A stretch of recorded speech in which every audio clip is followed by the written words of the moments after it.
Maayong adlaw sa tanan, dili na kita maglangan ug mudiretso na ta sa site sa atong first project. Tara.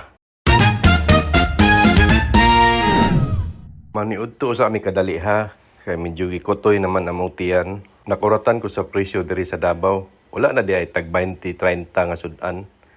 Maay pa sa Malati ang bulalo tag 130 with rice and drinks na. Pero okay ra. Ano ako? Lagi may vlog ko ko. Ano vlog mo ka? Tapos Manila to. Yawa. Nagpugay ba kung kuyaya? Kita man ang vlog. Huwag kayo ito sa Ngilngigan ni ate, nag-vlog po daw siya, nada siya Twitter, na siya Facebook, na siya TikTok. Kuyawa. Loka klase ni prutas ni ate, na durian, na rambutan, o na marang. O siyempre, kung naipaniod to, napoy panghimagas. Pero medyo mahal ang prutas karon kay dili man season, 100 per kilo. Bandang August, kay mapalitan ni tag 30, tag 25 kilo. Karon kay di man season, mantener siya tag 100. Kwato do yan eh. Ipod kamahayan ang presyo ni ating 100 per kilo kay perting tam-isa po ning Doriana ni. Di mo maibog ani. Murag nahulog man og kaon atong content karon. Padayon ta sa atong topic bi. Gituyo na ko ning palangay-langay para mutaas atong video ba. Daghan sa atong gitabi sa wakas ni abot na gyud ta sa atong padulngan.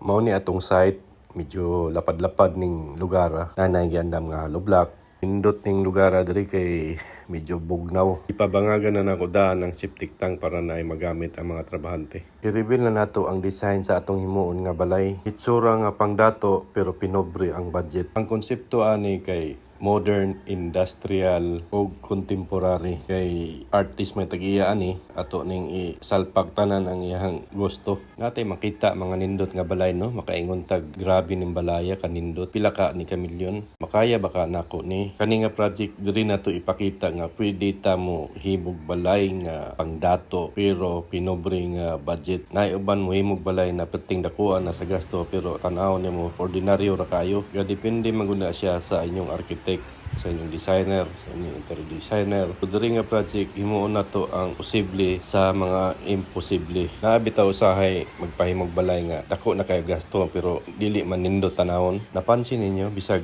unsa ka mahal, pila ka milyon inyong balay or di yapon mo happy nya kung suroy mo sa mga suruyanan nga lugar makaingon mo wow kanindot diri kagwapo sa balay kagwapo sa building. Ang atong himuon diri kana bitaw di na kaganahan mo gawas sa inyong balay diri ka na lang mag staycation ganahan ka mo standby so sa imong balay pa lang mura na kag ni suroy atong i-break ang tradisyonal nga paghimo sa balay sa atong lugar. So atangin ninyo kay ang interior design ani kulbahinam kayo. Mura kag naa sa bar, mura kag naa sa hangout, mura kag naa sa bakasyonan, ug murag naa ka sa laing lugar parehas aning mga pictures. Masalama.